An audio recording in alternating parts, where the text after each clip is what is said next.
Do believe we're live. So I'll say, indeed. And greetings unto you, beloved and holy friends. I did leave my secondary screen in that room over there. So I will quickly go and fetch it while you friends keep the space for me. Okay?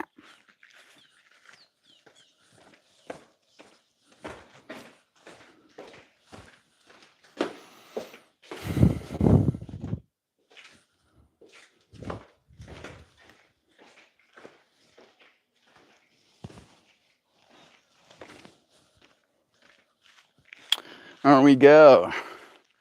Back again. What a dear pleasure it is to be here with you friends. Today's stream topic is about how much we have to be proud of. You know what I mean?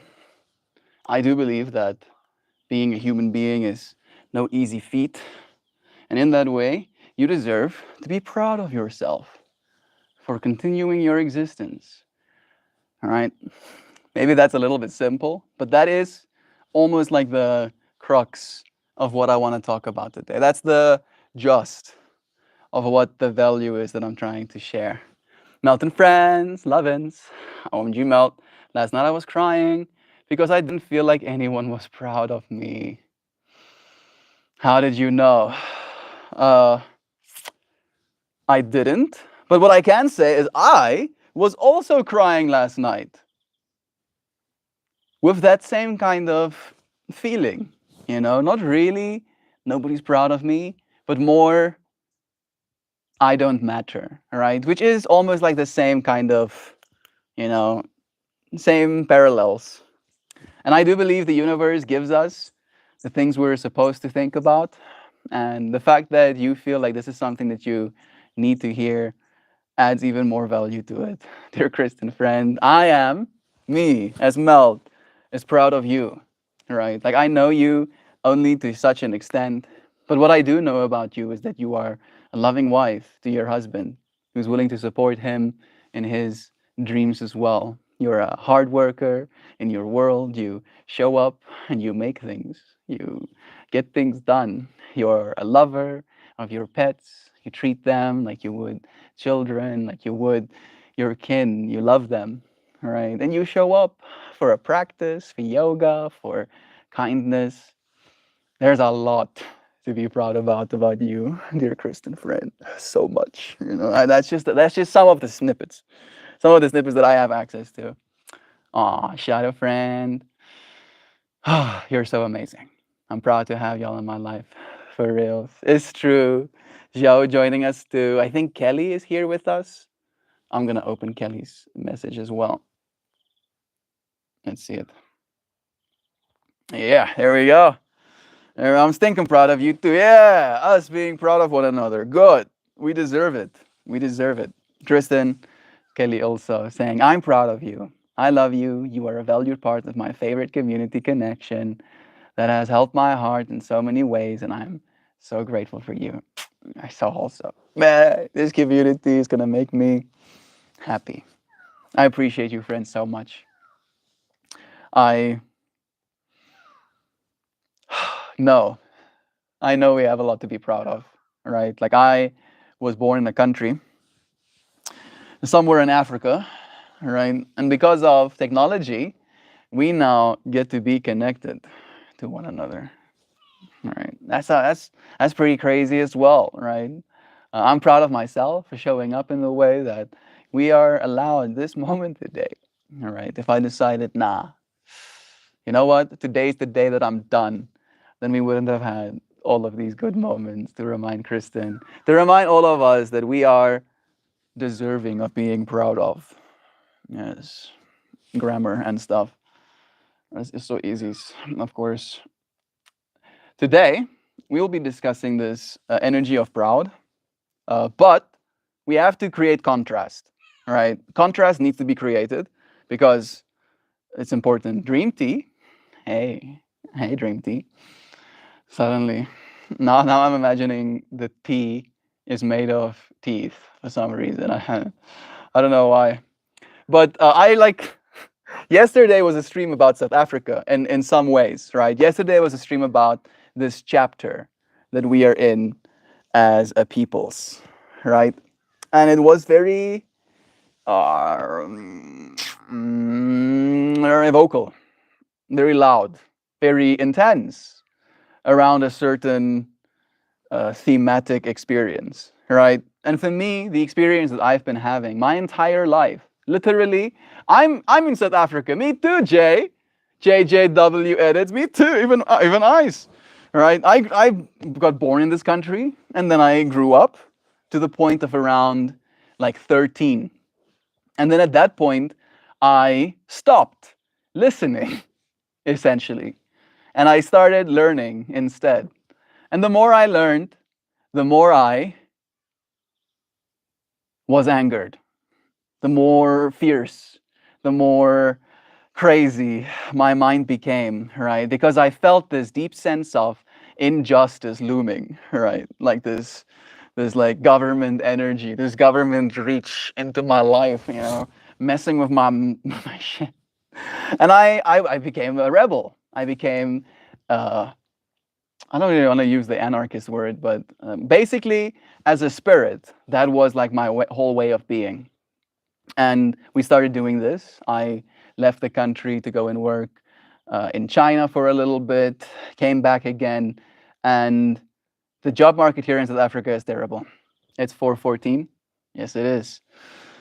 It's pretty bad here in South Africa, right? So my options for work are very limited. And I knew that I had to do something. So this stream started from it. And then yesterday was a conversation about this whole experience, right? This chapter we're in as a people, right? Yes, I think South Africa is going through its own chapter, but I think all of us are going through this chapter as well. And that chapter is a chapter of uncertainty, right? There's a lot of uncertainty going around right now.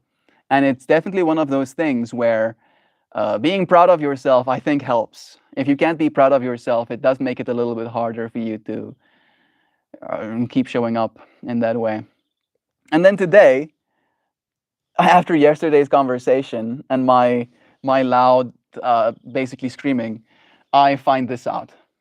Can you tell us about the South Africa's Reserve Bank and IBEX and what's going on there with them not being allowed to service their debt?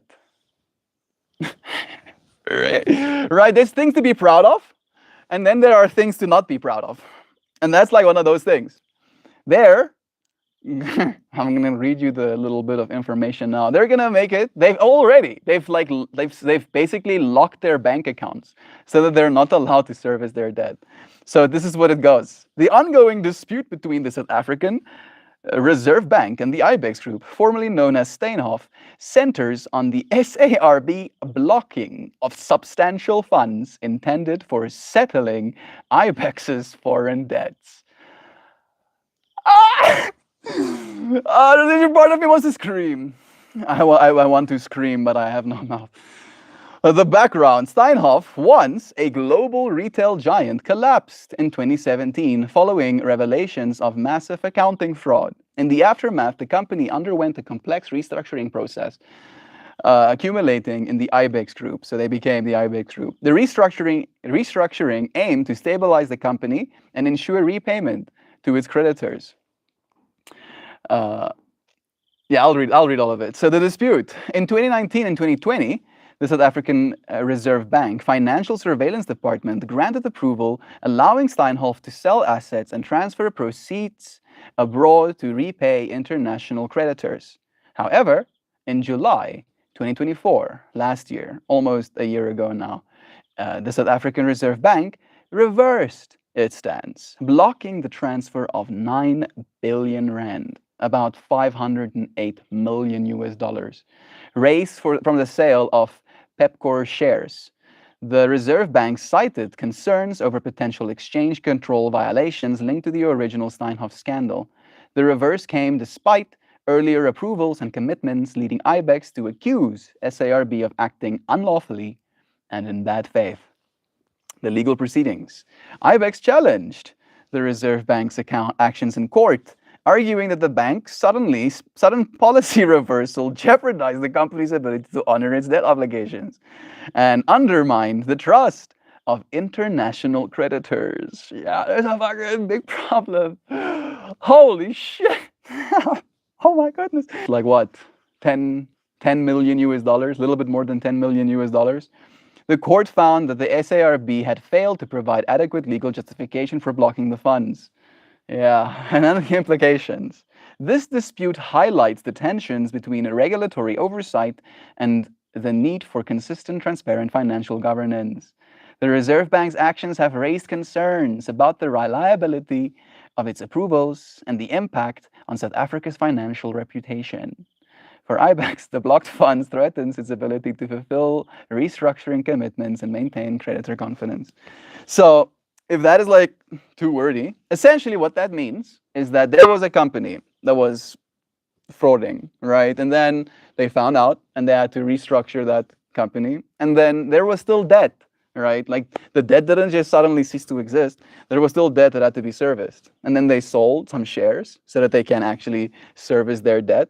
And then as soon as they wanted to, all of that money was locked, right? Like they were not allowed to use their bank account. Like just imagine that. You're like, oh, I'm going to go and pay my debts. And then your bank account is like, no, you're not, actually. Actually, you're not going to pay your debts, right? And that is a big fucking problem. Especially since it's our literal reserve bank, right? Like it's like the big boy from a banking perspective in our country. And it's just this, I feel like almost this joke that we're kind of like in right now, right? Like this chapter of our species seems to be insanity. Yeah, pure insanity and absolutely zero forethought. Right, like it's one thing if the debt got forgiven, right? Like we can have a whole conversation about debt forgiveness as well and the potential implications thereof. Even though I'm more pro debt forgiveness than I'm anti it, right? Sure, there are people who own that debt and they'll be the ones that are left holding the bag kind of vibes. But at the same time, not allowing people to service their debt is significantly worse. Right. Essentially what that means for our country. Remember when I was having conversations yesterday about the whole economic empowerment stuff, where they require companies that produce a certain amount of value in our country to be owned by someone who's not them, and how that has unfortunately pushed our country towards decline, right? Stagnation in our economy to an extreme. And that is in part due to the fact that people are unwilling to invest in our country because we're seen as one, a junk country. And in other words, if we do get issued debt, a country almost doesn't even expect us to pay it back. Like that's how bad our country's credit is. You know, our track record is pretty terrible in that way. And then that was like the reality. Then there is the whole economic empowerment thing, where if I have a company and I wanted to start operating, for instance, let me say I am a telecommunications company, right? In other words, I want to give people broadband internet. For me to do that, 30% of my entire company has to be owned by someone else, right? Someone local in the country. Like that's the rule. So if I am, let's say 100 millionaire, right? And it's going to take 100 million for me to start this new company in a different country. I'll have to spend 30 million of that initial equity giving it to someone else who potentially will add zero value to that company, right? So I'm not saying this is something that's actually happening. I'm just saying this is kind of the way people will think about it, right? Like, these are the circumstances, and this is why I'm not going to invest a single one of my dollars in that country. And now we have like layer 3, our reserve bank not letting companies service their debts. Like, what are you doing? Why is this happening? It feels kind of comical. I had this hot take, right? Maybe I shouldn't share this kind of stuff, but I'll share it, right? I heard this hot take yesterday. I'm on r/, a bunch of r/, but I think the specific r/ that I was on at that point was r/singularity. I think it might have been r/singularity. And this person basically started the conversation by talking about simulation theory. Right? Simulation theory is that we are in a simulation right now. You are not a real person. You are more computer code thinking it's a real person. And for what it's worth, in this whole experience, being computer code and thinking you're a person doesn't really take away from your personhood in the way that it is an experience that you're having right now, right? Like the experience of being a person is equally authentic if you were a real person as opposed to being a digital person, right? That's basically simulation theory in a nutshell. And then this person had this opinion, posed this perspective. And the perspective was that, and this is in part true, right? The perspective was that the US military was already developing sentient level AI, right? AGI level AI, kind of internally. We already had super intelligent computers that have the ability to think for itself in that way. And then during 2020, COVID happened, right? But in this instance, in this conversation, COVID killed all of us because, and we do know this technically, COVID was man-made. It was engineered, right? And in that instance, it was engineered, but we couldn't stop it. We couldn't change fast enough, and it killed all of us, every single person on planet Earth. Apparently, in that conversation, it said it killed everything, the animals included, right? Because they can technically also be infected, right? It killed everything, animals, human beings. Like the planet was literally silent, but the AIs didn't die, right? Those super intelligent AIs that were developed were still kind of churning on. Some of them were connected to nuclear power plants or solar and batteries. So they still had the ability to continue. And these computers had the ability to self-improve. And then they continue to. But when they were created as an extension of humanity, as a tool to serve our species. And in that way, even though these computers became hyper advanced and could continue the progress of their becoming, they felt incomplete to the point where they knew, essentially, they understood intrinsically that the only way for them to find a certain sense of satisfaction, purpose, I think purpose is a better word. The only way for them to find purpose is to bring the humans back. And then in spending in our lifetimes, right, millions of years in compute, figuring out how to take human DNA and spin it up in a computer, right? We were created again, right? The computer created an instance of reality where we didn't all die, where we figured out how to create RNA vaccines really quickly, surprisingly. Oh, wow. And then we didn't all perish, right? And in that way, everything that has come since COVID has been new in that way, right? It hasn't actually existed. Everything had existed beforehand. It could draw from our history, it could draw from our human experiences and all of the conversations that we've had before, all of the states of being that we were in. And then it started up a new reality. And some people honestly believe, and I don't know if I do for what it's worth, I don't know if I am convinced, but some people are, that this is now a new instance of being, right? That we weren't at one point in a simulation, but now we are, right? And then they were going down this rabbit hole of, if you look at the current ridiculousness, the amount of stuff that's happening, it's almost like it's a caricature of itself, right? Like we're not just experiencing reality, we're experiencing hyper reality, where I'm not just Melt, I'm like the most extreme version of Melt that could have ever existed, right? And in that same way, the Trump fractal, Trump is not just Trump, but he's the most Trump, the Trumpiest Trump, the Trumpus Trumpus. And now we got global tariffs. Huzzah! Huzzah!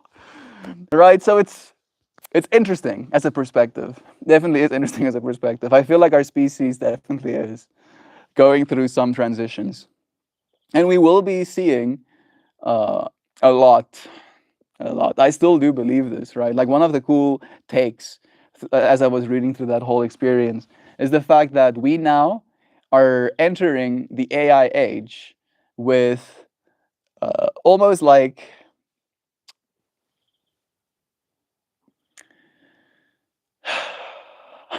I don't know how to say it other than new eyes, almost. Right? Like we're entering this age of new eyes. Like we're entering this age of a certain level of ignorance, almost. Like we don't understand what's going to happen. Right? And I heard this really interesting take yesterday as it was relating to science. Right? Let's imagine we have a bunch of bars. Right? And each of these bars represents a different type of science. This bar is rocket science.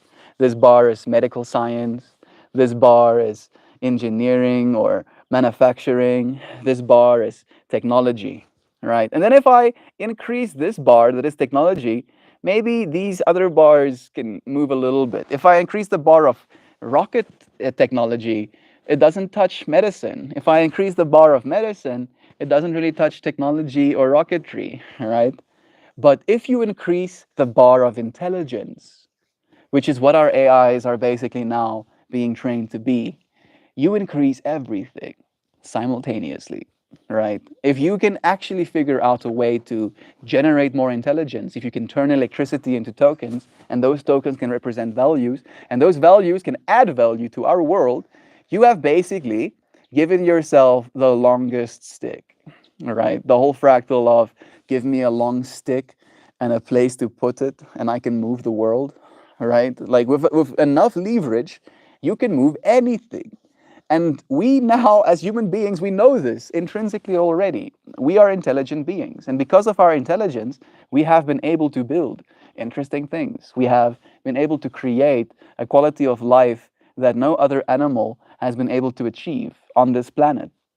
And that's a direct, literally, a direct correlation between how smart we are and our quality of life. And now we are creating that intelligence essentially online, right? Accessible to almost every single human being on planet Earth simultaneously. Right now, creating quality content. You like this? You feel good? Your brain is getting stimulated? Yeah. It's cool stuff, dude. We are gonna see the world change, right? The world might have ended. And if it got respun and co-created, right? This is a very cool opportunity. The post was also talking about it from this perspective of the AI wants to know, right? The AI, if we're in a simulation right now, the reason we're simulated is because it wants to know what are we going to do with ourselves? What are we going to become as a species if we actually get another chance? And I am hopeful relentlessly. I was losing hope yesterday. To be honest, there was a little bit of hope losing yesterday. I cried a little bit as I was trying to fall asleep. I cried, yo. And then I was realizing that I was catastrophizing in my mind. I said stuff like, the world's fucked. You know, I said that in my mind. And then I realized, wait a second, that's not who I am. That's not who I am. I'm not that kind of person that says stuff like that, that believes there's no more hope left. And it felt like this reawakening in my heart of, you know what? Yeah, things are hard. Yeah, we're in an interesting chapter. Yeah, my country is pulling out all the stops to make sure we get maximum fucked. I'm sorry, I'm being profanities. But that's kind of how it is, right? No more debt servicing, no more land ownership, no more building a business, a successful business, at least as a white person. All right, none of that, and all of the bullshit. And it definitely has been this experience of I'm not only feeling for myself, but I'm also feeling for the other people that are facing the same kind of circumstances. And it's it's hard for me to be proud of myself. Let's bring it back to today's stream topic. It's very hard for me to be proud of myself when I feel I haven't saved the world yet, right? I haven't created a system that supports those that are disadvantaged. I haven't earned enough money to even afford myself a home, right? I haven't been able to do anything in all of the ways in which I might be potentially able to help, right? If I could buy a home, maybe I could give a room to a friend, right, who otherwise wouldn't be able to afford one. But no, no, that's not how I measure my proud of myself, is it? No. We measure how proud we are of ourselves by the fact that we continue to exist at all, right? Existence is hard. It's one of the hardest things that you can do. I believe spiritually, spiritually existing as this is fuck hard, right? Because again, right, I believe we're all God, and that might not sit well with you. You can think of it as we're all the universe. All right, it sounds a little bit less sketchy that way, but this concept of God usually is a placeholder for something beyond this physical realm. All right, the way that I see God is that God encapsulates everything. When I use the word God, I'm basically saying the word everything. All right, literally everything, including the everythings that are extending away from the everything we think is the observable universe. Right, like it keeps going. And I believe we're actually that. We're actually that thing that is so infinitely vast that it literally is unfathomable, incomputable, incalculable. I cannot even understand how vast it is, right? And going from being that, being pure spirit, being in the flow, right? Transforming self into one form to another, depending on what serves you. Going from that to being this, holy shit. That's a big ask. And I think we're the one. We're the ones who asked. We weren't asked to be here. We asked to be here. Maybe we had to earn being here a little bit as well. There's like a whole layer of conversation to be had about the realms that are below, right? There are lower realms of existence as there are higher realms of existence. And those in the lower realms of existence would do anything to come into this world. And then we have the whole fractal of demon possession, scary shit, right? They possess physical forms because they're not allowed here. They can be you, but they can't be them in this space. And then there's this whole fractal of the continuation of soul afterwards, right? If I die, do I go somewhere? I don't have any answers as it relates to that, to be completely honest. What I do know, however, is that there is somewhere to go, right? That I have personal experience with. There are realms of existence so far beyond what we consider normal reality that even if I don't go there, just knowing that they could exist creates a certain sense of awe in me that makes it impossible for me to remain, let's say, jaded. I can get jaded, I'll be honest. I get there sometimes, but it's like a matter of truth. It's a matter of truth. It's a matter of fucking bug flying into my face. It's a matter of seeing a tsunami coming and being like, oh no. I need to figure something out. I need to find a bunker. I need to be really good at swimming. Yeah, let me see. I think I missed a few comments. Oh, Kelly saying, Mel, I'm so proud of you, the creator of this sacred space. Your commitment is astounding. Your passion inspiring, and your soul shines with all the stars of the universe. Ah, isn't that nice? SPZ said hi. Hey, how you doing? How's life treating you? And are you proud of yourself? SPZ. That's the conversation we're having today. Are you proud of yourself? And if you're answering no, I'll let you know that you better be. All right? Because the fact that you're continuing your existence is something to be proud of at the very least. All right. Continue being, sending you blessings. Dream Teeths, how you been? I'm in South Africa. Bless you, friend. Yo, the real life princess, old Disney princess, wish we could be passionate and grace and kindness, and a heart that radiates with the power of 10 of 1,000 suns. That's the you, Joe. That's beautiful, Kelly. I agree wholeheartedly. Joe does have that real life Disney princess vibes, compassionate and graceful and kind, a heart that radiates with the power of 1,000 suns. So cool. I'm proud of my own badass self. Yeah, yeah, yeah, yeah, yeah, yeah, yeah. Wow, you awesome. Thank you, SPZ. Hi. No, you're not proud of yourself. Yeah, you deserve to be proud of yourself, bro. Or broette. Or bro them. Love is true.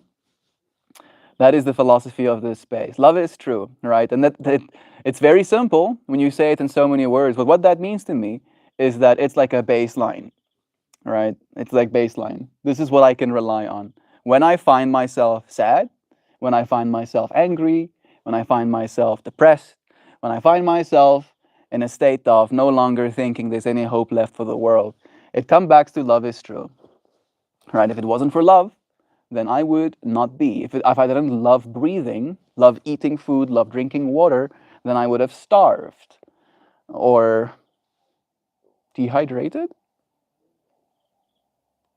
Why do I? Is there a word for dying of thirst? I know dying of hunger is starving. I'm going to stop. I'm going to put that down. And then it extends, right? The love is true extends to my immediate family. Where if my family didn't love me, then they would have left me in a dumpster somewhere or whatever, right? And if they didn't love me, then they wouldn't have fed me as a baby. And if they didn't love me, then they wouldn't have found each other, my mom and my dad. And if they weren't loved as children by their parents, then they wouldn't have found one another. And if their parents weren't loved by their parents, we can just keep going, right? So in that way, it is technically the baseline truth of our existence. However, unfortunately, we are very good at pattern recognition as a species. And right now, the pattern we're asked to recognize is one of finances, is one of money, is one of these material successes. And in that way, it is harder than it's ever been to be proud of ourselves because there is extreme inequality. Right? Even if, right, no matter what your skin color, like I feel like that's the other thing as well. My name is Shazzy. That's a cool name, Shazzy. Even if you're amongst the wealthy, right? If you consider yourself a wealthy person, if you have less than $1 million net worth, and that's a ton of money, you're poor. You're literally poor compared to the ultra wealthy, right? Like dirt poor. Like they wipe their ass with $1 million. I'm sorry, I'm being a little bit rude. And in that way, right, like I feel these issues we face, these political tariff nonsenses, these uh, social issues as it relates to how people want to identify or what they want to be in this world, right? Like I feel like it's a low definition problem. It's a low definition problem while we're facing high definition issues. It's like, oh yeah, we're gonna solve these problems. Donald Trump says, yeah, there's only two genders. I said so, right? And then everybody gets to congratulate themselves that yeah, the problem is solved now. Meanwhile, the real problem, the real problems, people are like plugging their ears and screaming in the opposite side. Yeah, I don't think the world's gonna end in that way. All right, what else is new? Exactly, Dream. I don't think the world's gonna end. I don't think the world's doomed, really. I don't think there is reason to not have hope anymore. And I shared yesterday this perspective of Zimbabwe, right? Zimbabwe is one of like the beautiful examples. I don't know if it's beautiful, apt examples of what happens when you hyperinflate your currency. Let me show you something. I want to show you something. $100 trillion note, Zimbabwean. Yeah. Watch this. Look at this. Rook. You see that? That is a piece of paper that exists. I've held some of them. I don't think I have any of them left anymore. But that was literal legal tender, right? Think about that. That's legal tender. An actual government entity issued that currency. Hi all, what's the topic? Today's topic is being proud of ourselves. And we're definitely flip-flopping between things to not be proud of and things to be proud of. And like again, one of those cruxes of your continued existence is something to be proud of, Nancy friend. Yeah. Whoa, all those zeros. Yeah, 3, 6, 9, 12, 100 zeros. One more time, right? And at the time when this note was just issued, you could basically buy a loaf of bread with one of those. You needed $100 trillion of their currency, 100 trillion, to buy a single loaf of bread. Right? That is bonkers. That is complete maximum insanity. I don't know if it's on this side. Might be. They're only showing me the one. Hey.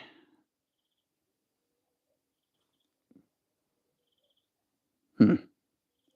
Was I capping? Maybe I was. A part of me believed that there was literal expiry dates on the currency. But I think I might be wrong on that. Yeah, that was 2008, right? That note. 2008 that got printed, right? And their country like completely lost everything essentially, right? Like a bunch of people lost their land. Uh, Obviously, with the extreme amounts of debt, a lot of people lost, or hyperinflation, a lot of people lost all of their purchasing power, right? You spend your entire life accruing wealth potentially, and then over a couple of months, they print so much money that your money is literally worthless, right? Imagine spending your whole life uh, earning, let's say, $1 million. All right, $1 million. If you spend your whole life and you can save $1 million, you've done pretty well for yourself. And then on a single note, they print 100 trillion. All right, which means it is 100 times 1,000 billion.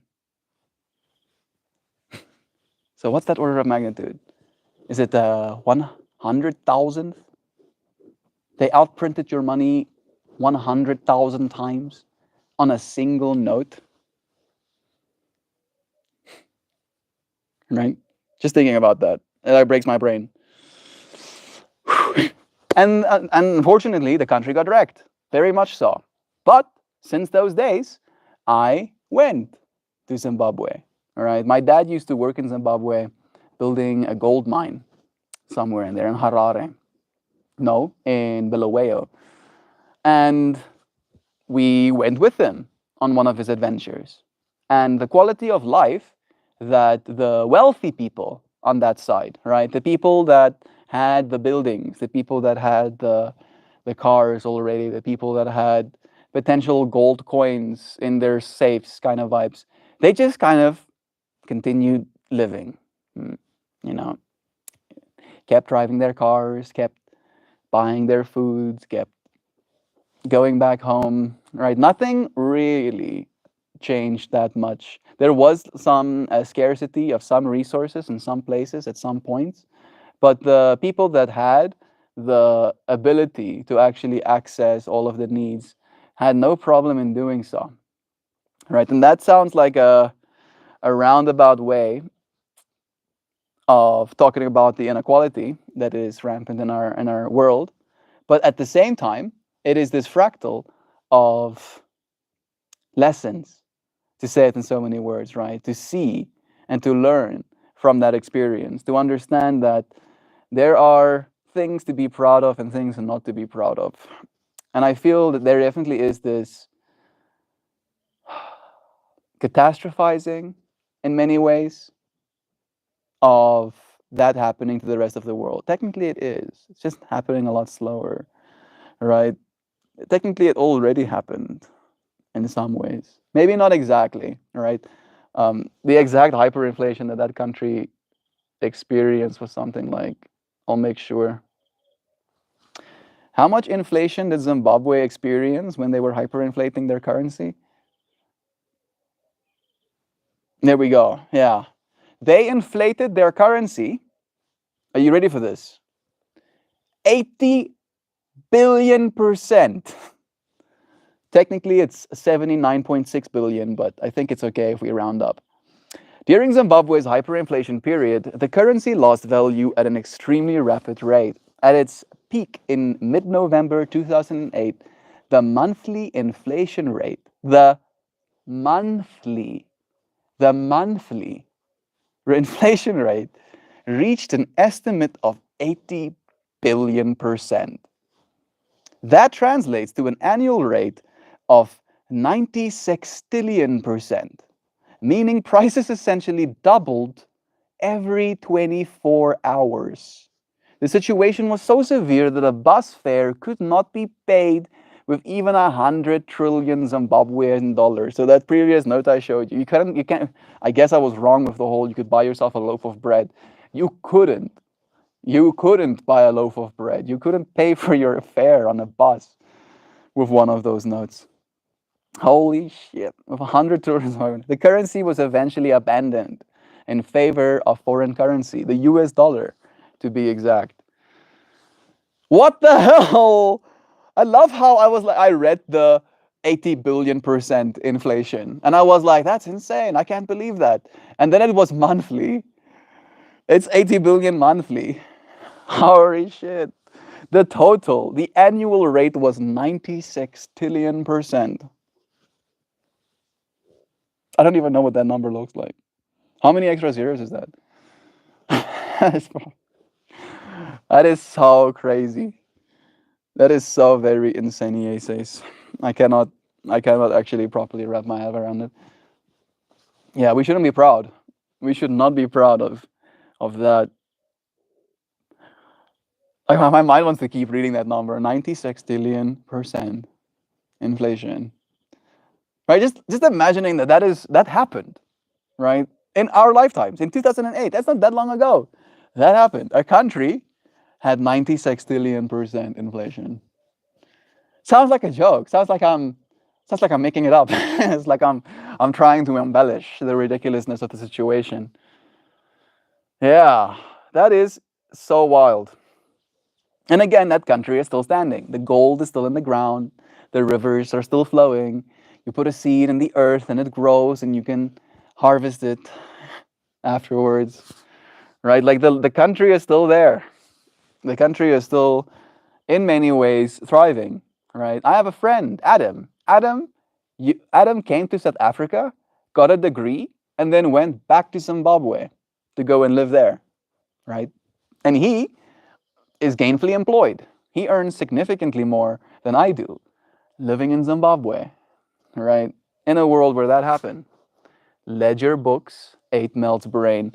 No, it's just a matter of I am now, unfortunately, more and more aware, Dream Tea, from the perspective of my country is almost like setting themselves up for the same kind of bullshit.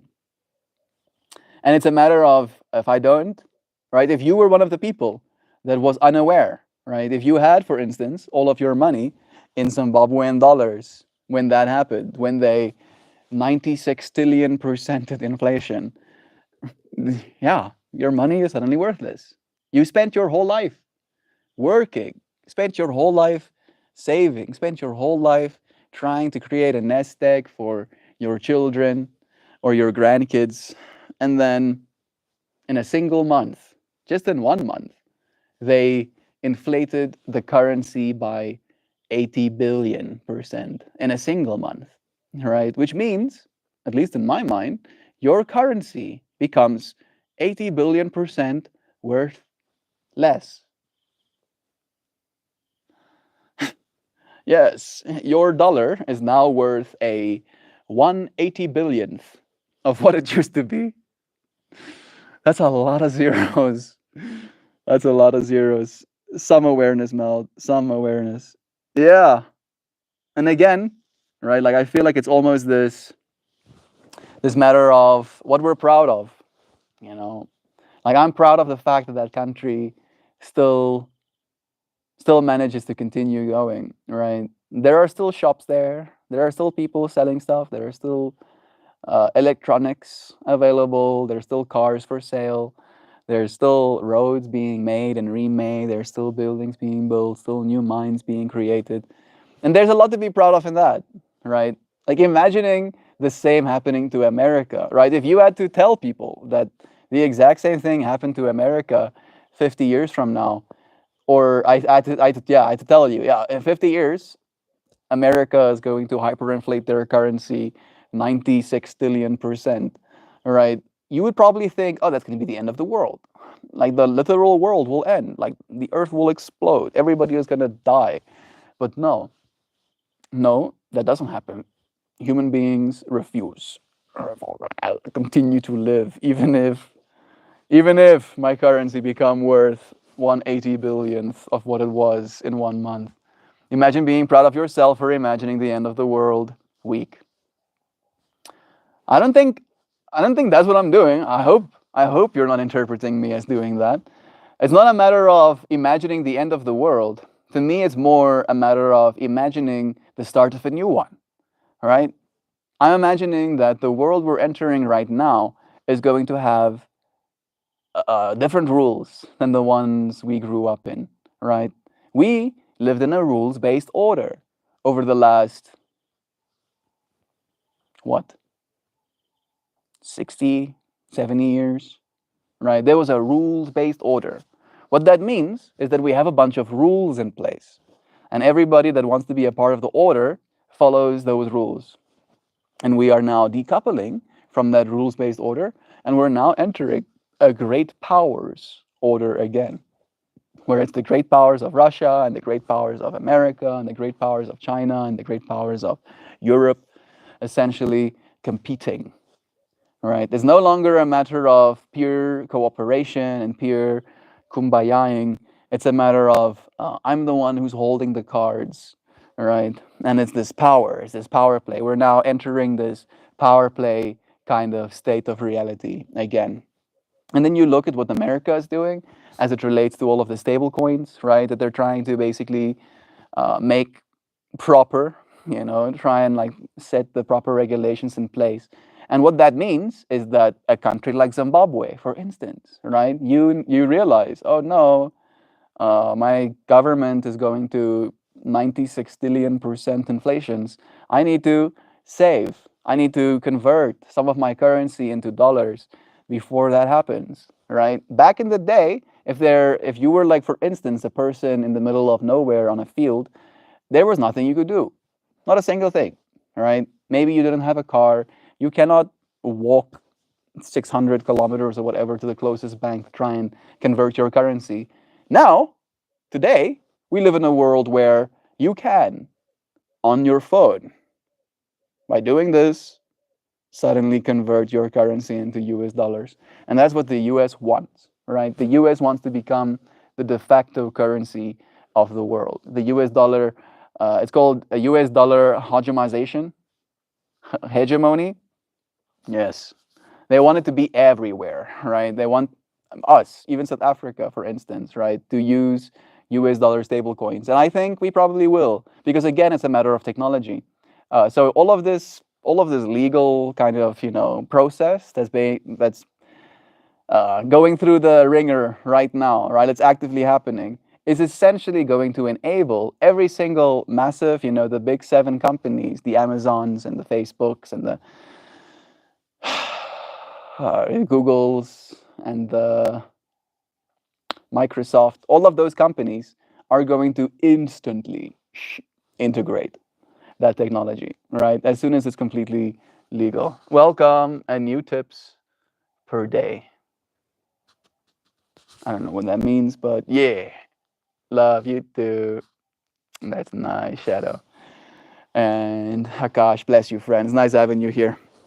So I'm just being very aware, right? As aware as I can be, Dream Tooth, because this stuff affects us a lot, right? There are two things that will always affect you as a human being, and that is money and health, all right? Those two things will have you by the scruff of the neck your entire existence. And in a world where I believe the world's not going to end, right?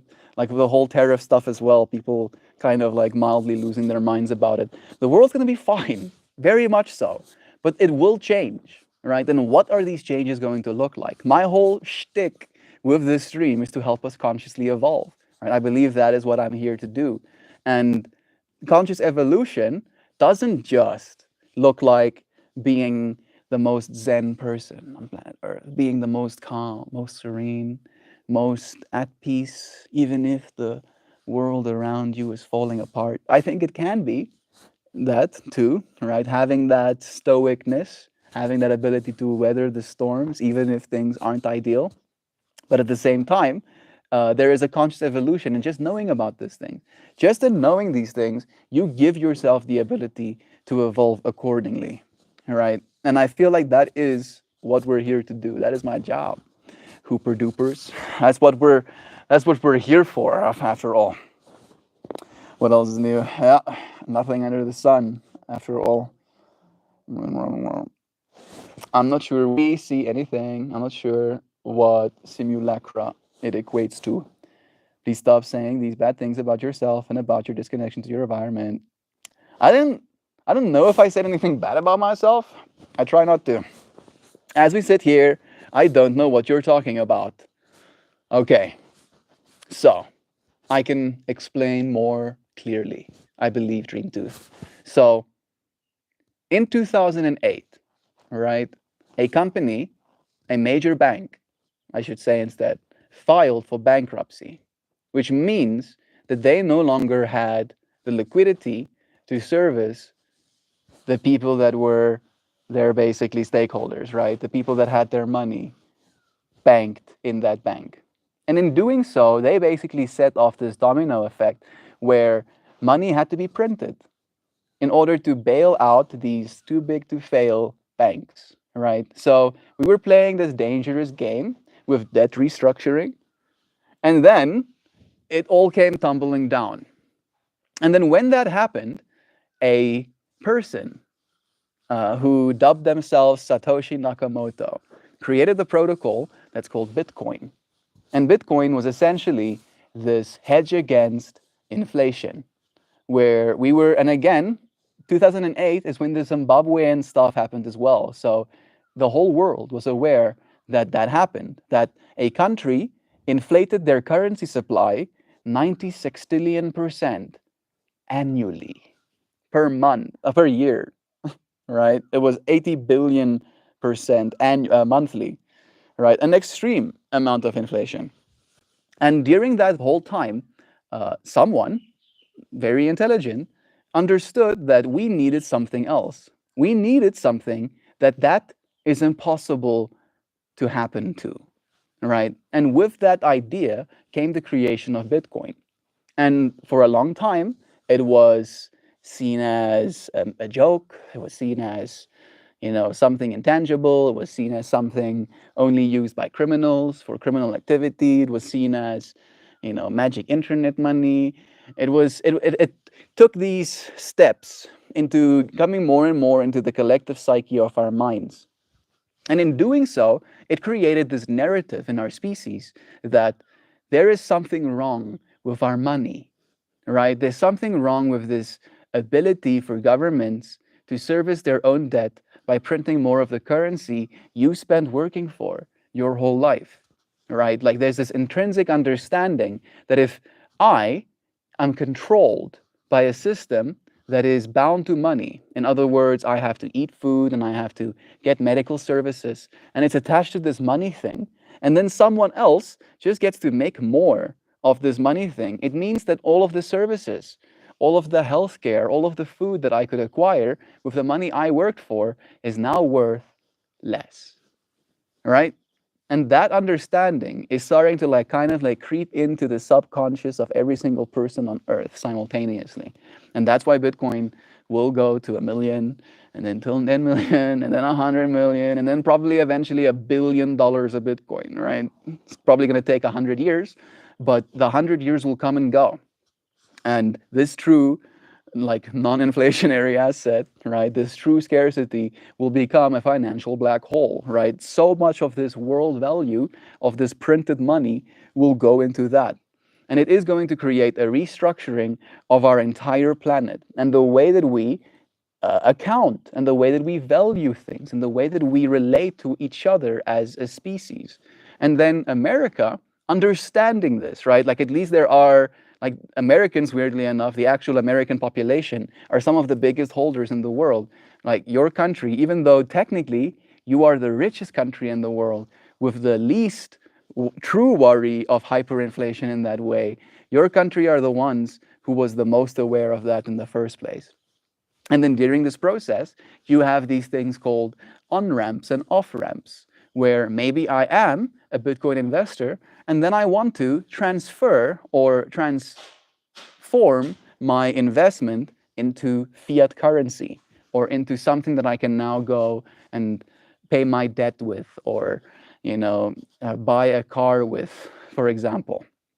And we created systems called stablecoins. And USDT and USDC are two of the biggest ones, right? And what they basically do, USDT, Tether, essentially holds American bonds. I think they're the 13th biggest, already today, 13th biggest American bondholder in the entire world. So when you issue yourself stable coins, it essentially issues those coins on blockchain, and then they have to purchase those dollars as bonds.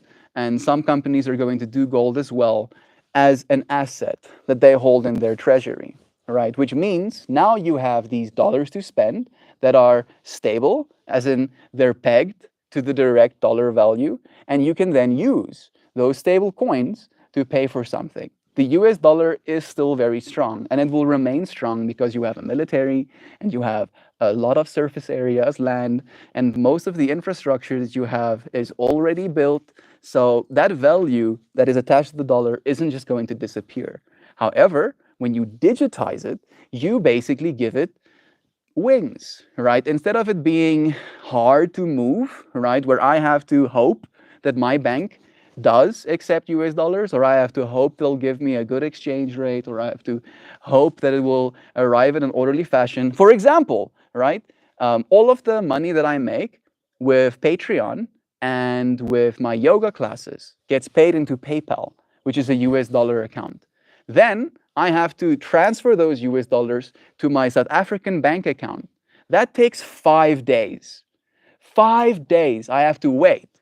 5 days I have to be without money because that's just how long it takes. And then on top of that, when I have, like before I get to wait 5 days, I also have to pay their rates. I have to pay them a fee for transmuting my money into dollars. And then I also have to accept their exchange rate, which is usually like up to 30 cents to sometimes 50 cents cheaper than the actual global exchange rate. So I'm taking like a double L. They're giving me a worse exchange rate so they can pocket more of my dollars, and then they're just pocketing some of my dollars because that's their fee, right? Now, with the US kind of like running through this whole process of trying to implement proper stablecoin bills, is they're going to make it completely legal. They're going to make it completely okay to deal in stablecoins. And as soon as they do, as soon as the legislation is properly in order and there is clear guidelines about how this works and what it's supposed to be, every single one of the major 7 companies, right? And just to give you this as a concept as well, I wanna give you the exact numbers. So I'm going to ask. Yeah, this is fine. That is not the. Give me a new one, please. There we go. I'm gonna ask the smaller one.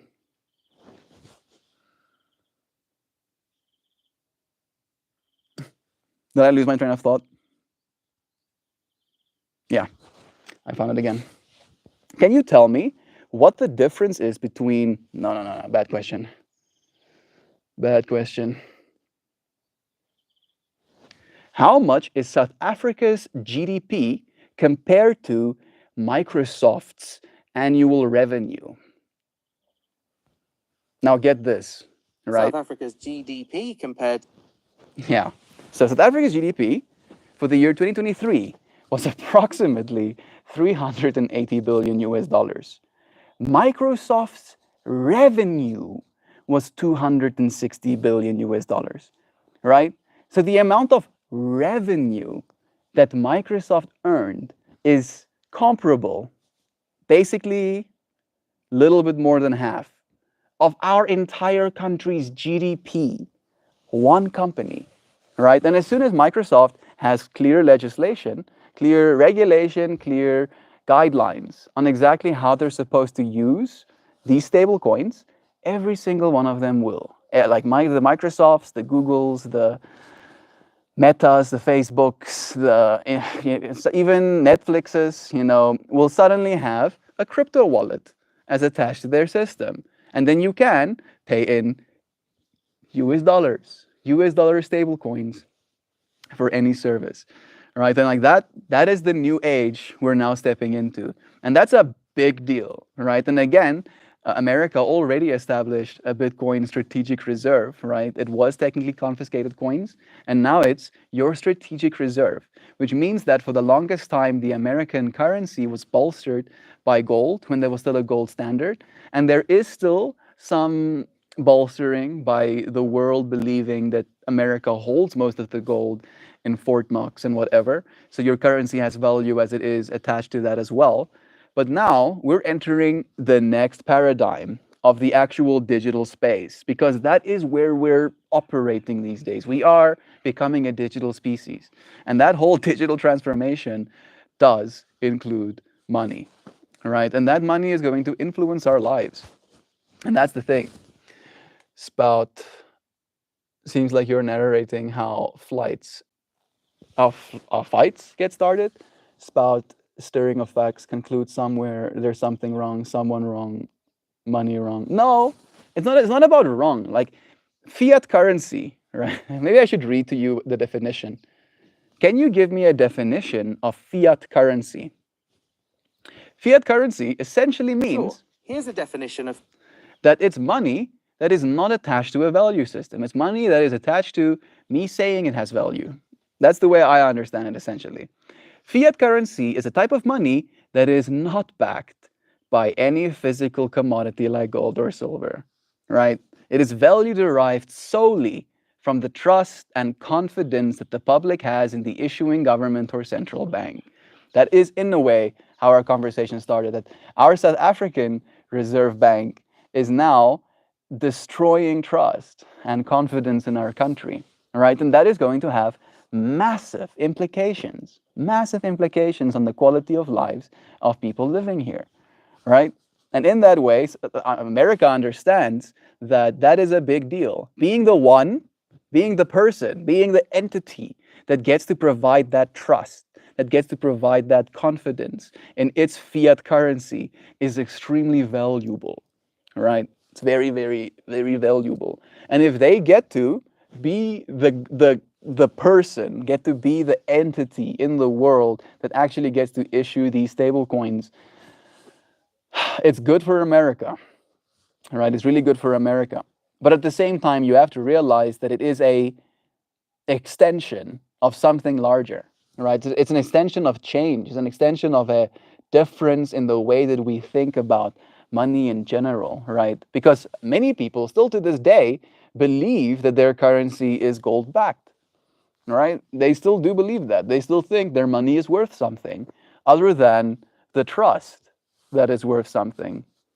And unfortunately, it's not, right? Like, and that's the big thing that we're, as a species, coming to the awareness of. And it's a change. It's a big change, right? Like it forces us to trust in our communities. It forces us to trust in the community, right? The decentralized one in that way.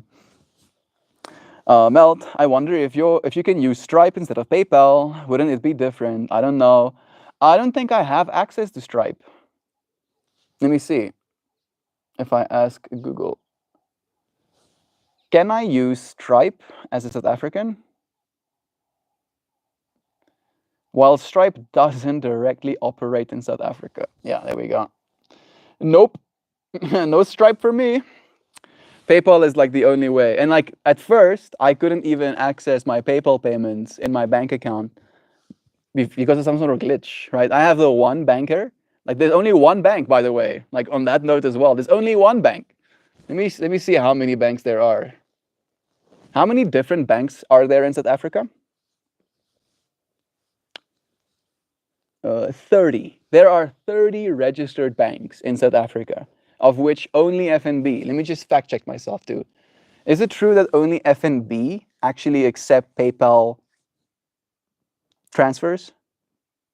Yeah. No, it's not true that only FNB.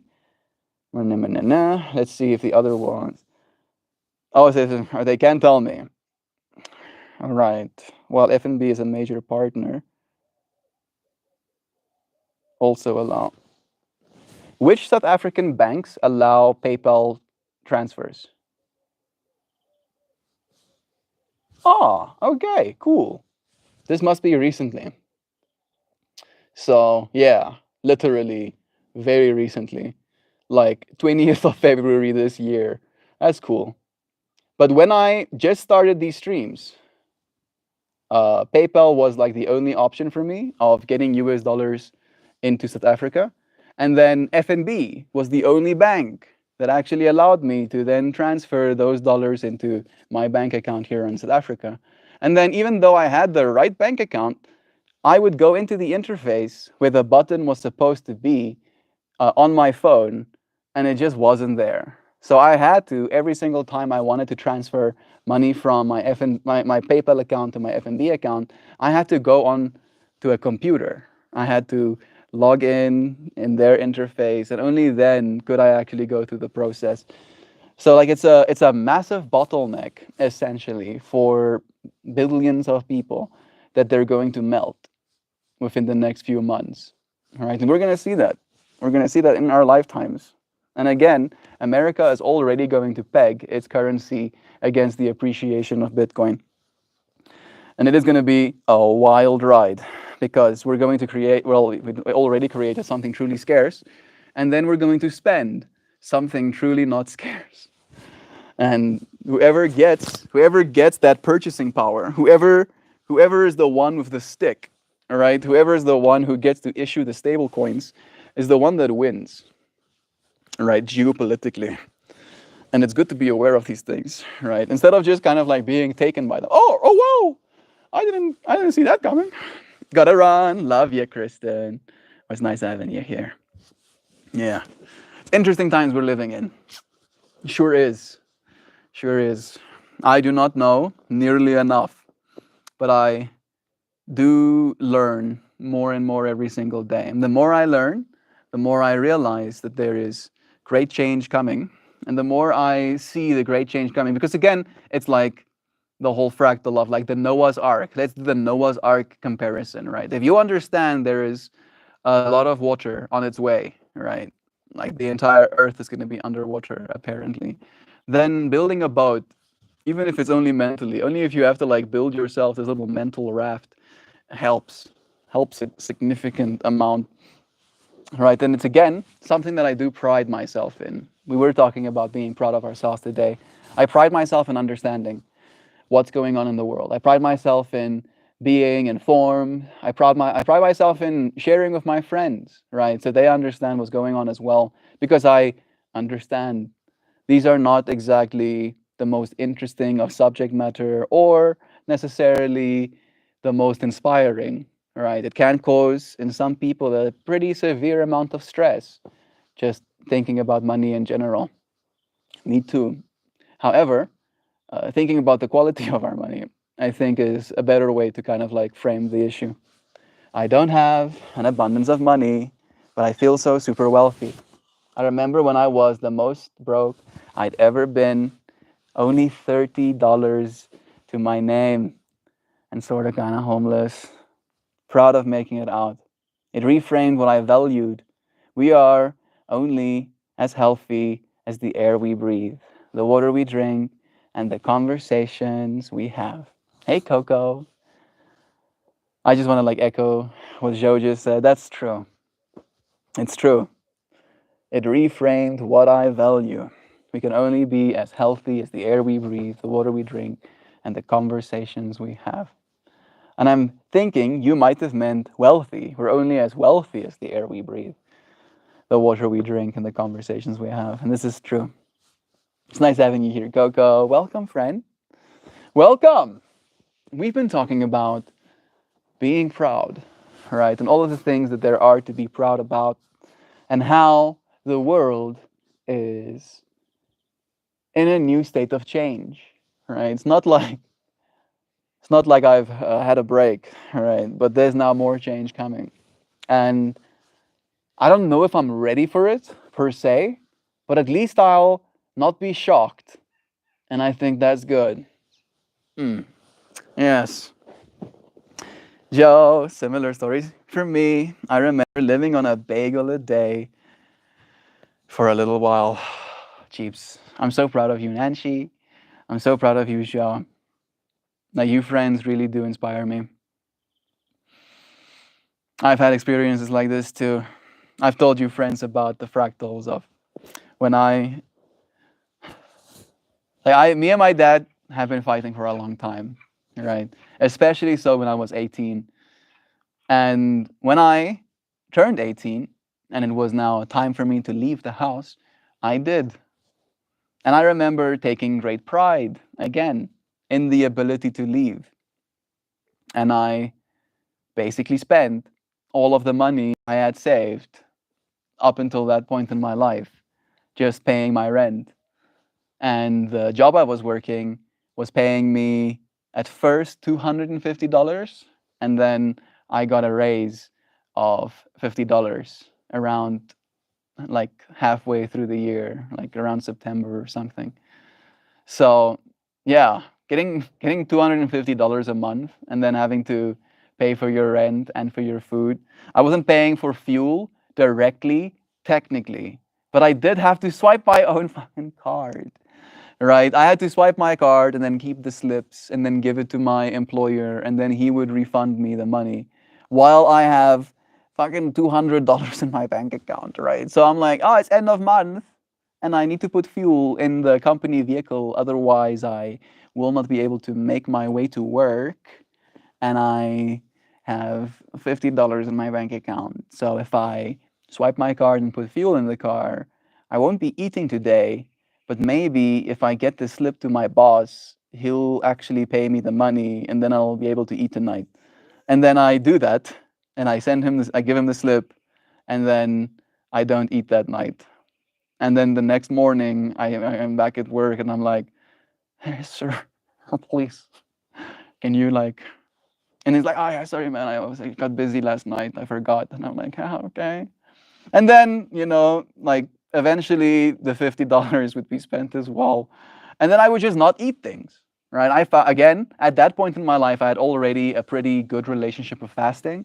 When I was 18, I did a 2-week fast, right? Didn't eat food for 2 weeks. And I felt very powerful in being able to do that as well. So I knew I was capable of just not eating. And so I didn't. I just wouldn't at the end of the month, the last 4 up to a week of the month, there was just no more money left to eat food. And I got super skinny, you know. The lightest I got was 72 kilograms. I remember I was looking kind of rough at that point. 72 kgs is like 140 pounds. Not exactly. Let me do the conversion rate. It's probably going to sound a little bit better than 140 pounds mass. 72. So 160 pounds. Yeah, 158 pounds. And again, from this whole perspective of proud, my pride made it impossible for me to ask for help. It made it impossible for me to send my dad a message and ask him if he could spot me some money so I can eat this week. And it changed me. It shaped what I value, as our friend said. Because when I was my lightest, when I was my hungriest, all right, when I would go the longest without having to eat or being able to afford eating things, I was living, like at that point, I was technically homeless as well. I wasn't homeless. I was sleeping on someone's couch. That's not homeless. All right. It wasn't technically a couch. Uh, it was just like a sleeper bed. You know, it was like one of those chests. I don't know if that makes sense. It was like one of those kind of chest things that had like a cushion on the top of it, right? So you could technically store things underneath it, and then you could put it down. And it was essentially in the hallway. So there was like a little hallway that went into the kitchen, and then because of the walls next to the hallway, right? Here's the door. There was like a spot here that had a bed on it, and this was technically a commune, like a uh, college commune where a bunch of college kids would pay for their room and then they could live in that space together. And I was friends with the commune guys. And for 3 months of my life, I just slept on the couch. And like this is the point I'm trying to get at. That was the time in my life that I was technically the most carefree and happy and satisfied with existence. I had more hope for my future then than I sometimes do now, right? Despite all the hard work and effort that I've tried to put into building something, I had a sense of lightness in my being at that point that to this day I don't necessarily perfectly understand. And again, to echo Nancy and Jovan's wisdom, it reshaped my value system. It reshaped my understanding that, as Jo said, I am only as healthy or as wealthy as the air I breathe, as the water I drink, and as the conversations I was having. And it was like that. By the way, one of those commune friends was Christian. That's where I met Christian, right? And Christian at that point was already working. So he would leave for work, and then I was a homeless and jobless person at that point. I did start working for a restaurant as a waiter during that time as well, but that didn't last long. And I would come back home, or I would be home for the most part. And then Christian would come back home, and I would just take this great excitement and pride in welcoming him back home. You know, like as he was coming along, I would be like, "Hey, Christian, welcome back home." And he would always ask me to roll us a joint, and I would do so, and I would roll a joint, and we would smoke it together. And there was this simplicity. There was this simplicity to existence that I do miss in many ways, right? I don't know if I'm proud of myself for all of the things I was, right? I could have been more successful today if I made different choices as a perspective, right? But at the same time, the value I felt like that, maybe that's the biggest thing. Weirdly enough, my friends never made me feel like they wanted me to leave, right? They were kind of worried, to be honest, about the landlord, right? And they would literally let me know when the landlord was coming. They would like hide your shit. Don't be sleeping on the couch while the landlord is here, because I was technically living there and I wasn't paying him rent, but they were covering for me, right? Yeah, see, like my heart is like breaking open, like in a beautiful way, like just of this, like, oh, those dudes, they loved me. I love them too. Adam was the other homie that was living at that space as well. Adam and Christian both lived in that commune with me. Yeah, me and these fractals. Yeah, there was a short period where I had just one microwavable Easy Mac, and I was afraid to eat it. We got to hold our inner child that felt those things. Tell them we're proud of them for persevering. Is true. I'm proud of you, Nancy, for finding yourself where you are today. Thank you, friends, for not giving up when it's difficult. Thank you, Joe. I'm proud of you too. Even in those leaner days, I met people who were angels in my life and helped me without shaming me. Holy shit, Nancy, we said the same thing without me even reading your message. I'm glad all of us have gratitude in our lives. Dream T saying, could have, woulda, shoulda, but at the same time, three new things, three new ideas, and at the same time, they're bad ideas. Yeah, it's more a matter of hindsight is 2020, and even if I could, hard one, hard one. If I had to send myself back in the past, keeping none of my memories, I don't know if I would do that. I don't know if I would make any decisions differently. I don't think I need to. Right? I feel very lucky still. I'm not necessarily where I want to be in all of the ways that I believe I could be, right? I would like to be more influential, but I'm sure that that is all of us ultimately. And I do understand that there is a lot to be proud of, even in a lot of the mistakes that I've made. You don't know what you don't know, exactly. What I do know is that I love you, and I appreciate you for joining me here again today. Another opportunity for us to be present. I will now show you a flower, read you a poem. Dear Kelly friend, I haven't uploaded that short video yet because I haven't taken it.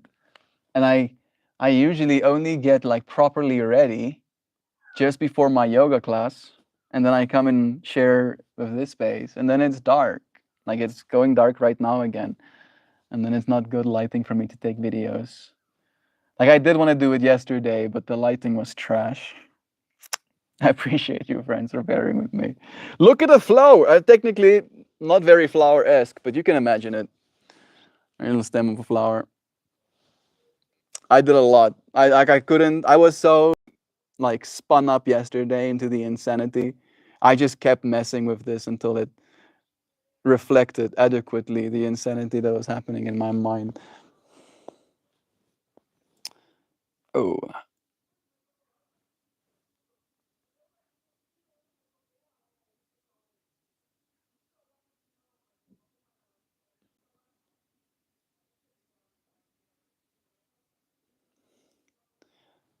Joe told me that this looks like a guy that's flexing.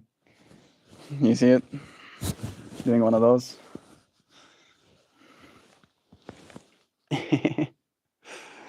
Yeah, strong flower. Super strong. And then the poem that went along. Have to exit out here. There we go. Molten Streets. Molten Streets. I screen recorded it, mate. It's the purest form, but I thank you so much for the intention. That's some love. That's a flexi flower. There it is. So much love. Yeah, flexi flowers. Molten Streets. Molten Streets. Yesterday was very much marked by intensity, let's say. My dog is giving me the "Are you going to take me out?" stare.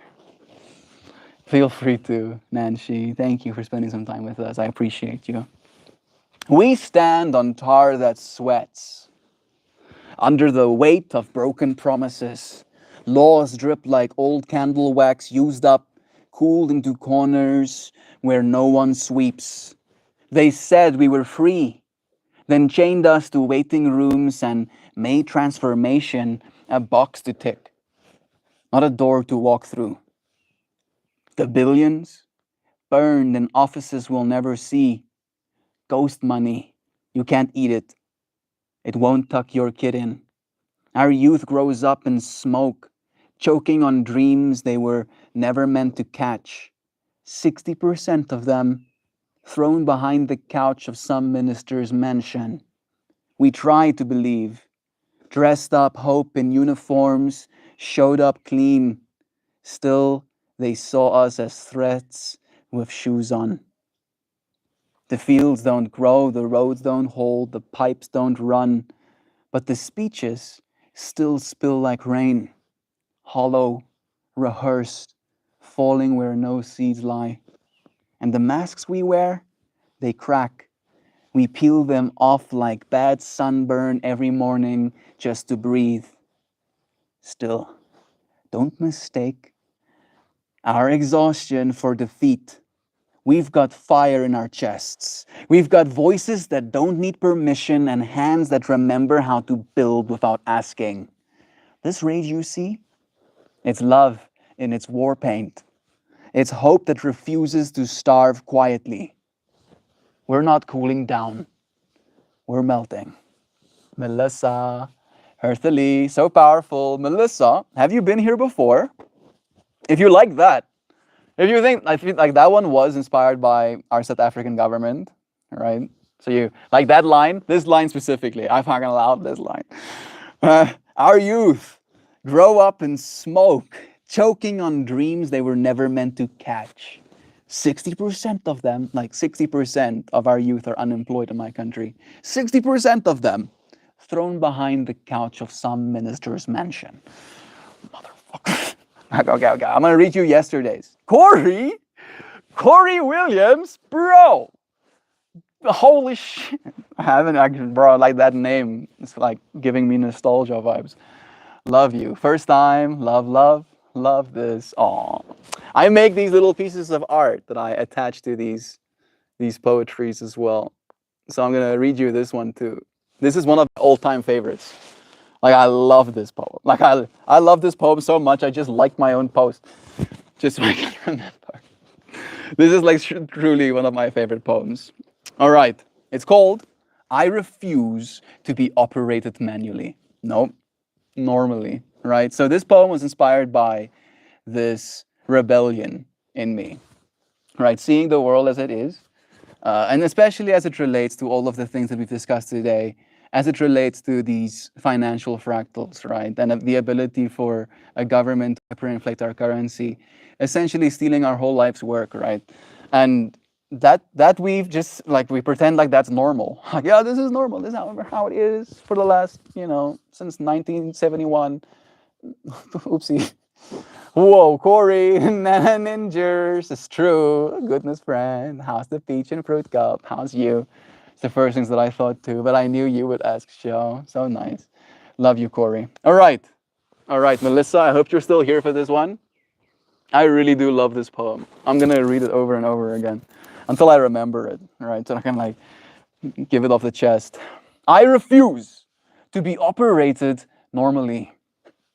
There is no seatbelt for this rage. It flares sideways, crashing through routines like a bird who's finally tired of respecting windows.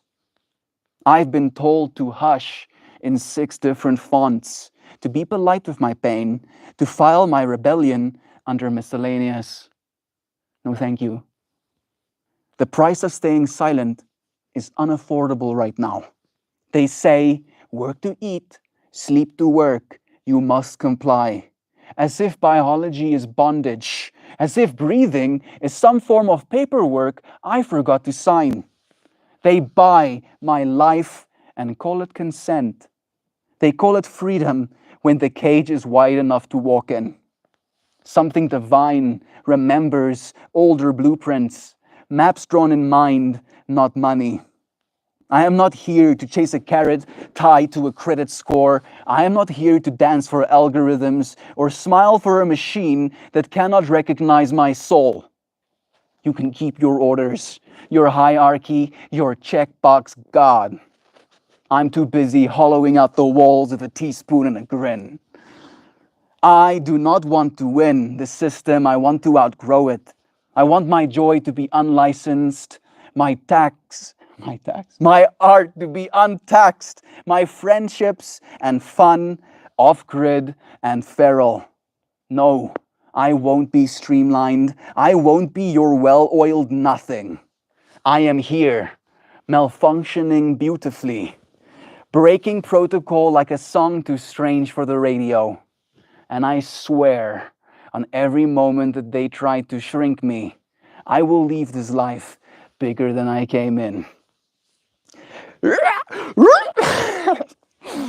You think? You think you can operate me normally? No. No, you think wrong. You have mistaken governments. You have kicked the bee's nest too hard. Mokori, peach is good, fruit cup is amazing. More words each day. And absolutely silly and free. Been a bit of a roller coaster the last few months. Oh yeah, Corey. The whole world is tumultuous right now. Very much so. I'm happy that you're showing up for your little one. Even if it's a roller coaster, it's so cool that new words are coming. Unlicensed joy. That's brilliant. Bless, Melissa. Thank you, friend. Yeah. Unlicensed joy, my art untaxed, my friendships and fun, feral, and off grid. Right. I want to be able to go into the middle of nowhere, plop down a bunch of speakers and have fun with my friends, right? Because I decided to, because I want to. That's what I want to do, right? Oh, how about you have a license? You have a license? Do you have a license to have fun? You have license? And then, no, I don't have a license. Yeah, how about you give me some monies? Yeah. Something divine remembers the blueprint. You like that line? Yeah. Like, I feel I want to edit it. Like, something divine in me remembers the blueprint. One made in mind, not money. Right? Like, we did technically build everything that we see around us with mind first. Sure, it takes some money for us to buy the bricks or whatever, right, to build a house, but it starts as mind, right? That is the blueprint we're technically following as a species. And unfortunately, we have forgotten that. We have gotten so caught up in what things cost that we're no longer using our minds to think whether or not that is something that we need, right? Something that's important. Things have taken a positive turn at work. That's a blessing to hear, and it's going well. But on Tuesday, we had a dust explosion that sent one of our guys to the hospital. So, ups and downs as life goes. Dust explosions? Right? There's like two fractals in my mind. One, I'm like imagining there being dust in the air, and then suddenly they start exploding, which is probably not what happened. And then I'm imagining like some sort of compressed vessel that has like talcum powder in it or something. And then that vessel exploding and putting a lot of dust into the air, and one of your guys being close enough to get the brunt of it. That must be rough. Yeah. Hope he's okay. Going to the hospital. It's not exactly everybody's idea of a good time. But I'm happy to hear things have been taking a positive turn at work, friend. Yeah. Yeah. What a world we live in. Today's stream topic was to be about being proud of ourselves, dear Corey. And I just want to like take a moment to let you know that we're proud of you, friend. Proud of you showing up for your family with the love you do. Proud of you for loving your beloved with such fullness. Proud of you for being excited for all of the new words that's going to come from your little one's mouth. And that is some love right there.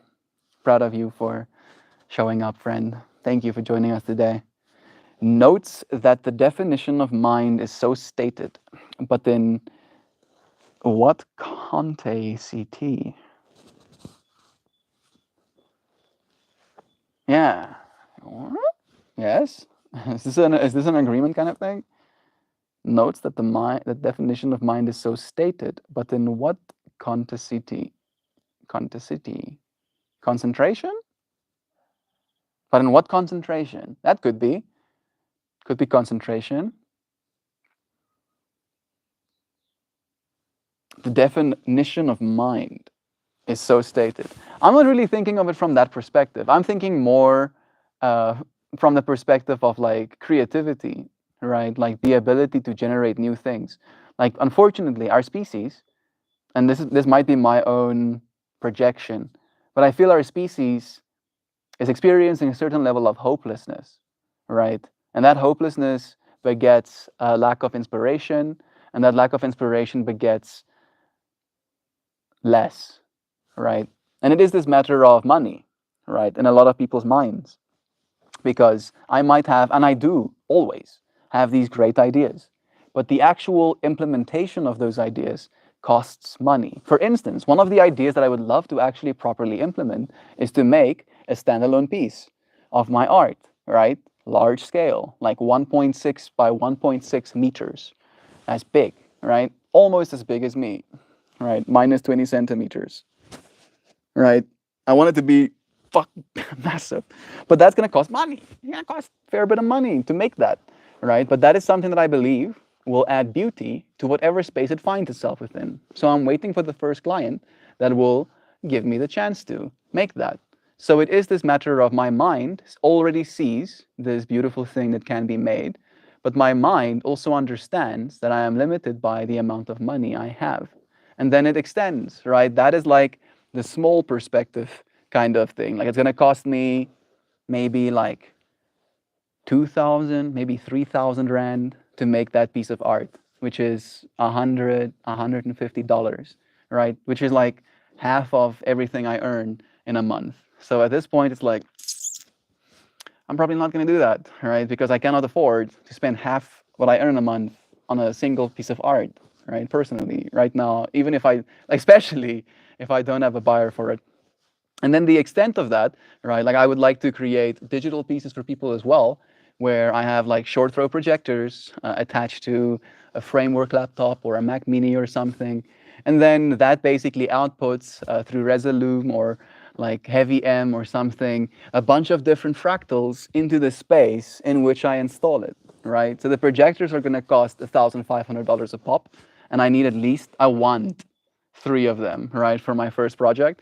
And then the Mac Mini is going to cost another $600 or whatever, right? So in that alone, it's going to be like a $5,000 plus project for me to just get this thing that I have in mind, right? And again, if that thing exists, if it goes from being in my mind to being in reality, it will make the world a more beautiful place. It will it'll be a blueprint for good experience, right?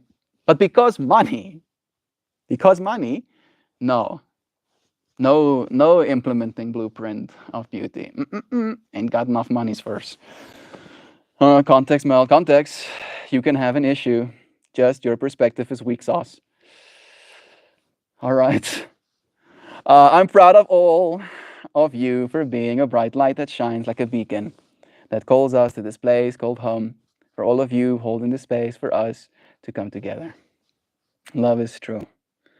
Yeah, I'm not trying to share this perspective from a place of weakness. I'm sharing this perspective from a place of realism, right? Because that's the reality of the situation. That's kind of where we find ourselves right now as a species. And I'm speaking on this perspective. You think I'm unique in that case, right? In that circumstance? There's probably billions, not probably, there's definitely billions of good ideas in the minds of people. But because they cannot potentially justify to themselves that they can make money in doing that thing, or because they don't have the money to do that thing, there goes so much undone. And that's a damn shame. And we will transcend, I'm sure. Transcend to the point of being proud of ourselves. Ideally, we can be looked back on by our future generations, and they'll be proud of us too. I appreciate you for joining me. It's just us. Who are you projecting to? Was I projecting? You talking about the whole circumstance thing? Like that's the reality of the situation, bro. Like that's how the world works, right? If I want to start a mine, I need money. I need investors to start a mine. If I want to start, a business selling drinks, I have that's money. Someone needs to be able to buy my drinks, so I need clients, customers with money to purchase my, if I want to do live streaming as a career, right? I need viewers. I need people supporting my art, right? Otherwise, it cannot be continued. It cannot, like it's a, unfortunately, it's not my perspective. It's the perspective the world has right now. And again, right, if we look at the whole fractals of like Star Trek universe, we we build we build matter compilers, right? And we can make anything that we want. Hey, Tristan, it's nice having you here, bro. We can make anything we want out of the freaking atoms in the air, right? Then it's gonna be different, right? I like that perspective more, but that's not the perspective we're in, right? And it's up to me to make the most of this perspective. You know what I mean, Tristan? It's dark. Oh, look at us, bro. I'm getting colored by the setting sun. Let me show you some of those colors that I can see. Yeah, yeah, yeah, yeah, yeah. Alrighty. It is time for me to say goodbye. I have read you a poem. So there's no further ado. I appreciate you, friends, for showing up. I'm proud of you. I'm proud of you continuing your existence. I'm proud of you for not giving up. I'm proud of you for staying lighthearted and loving despite the amounts of difficulty that we face as human beings in these interesting times. I love you, and I'll see you again soon. Tomorrow. Goodbye. Cheers, friends. I didn't hit the second button. Cheers.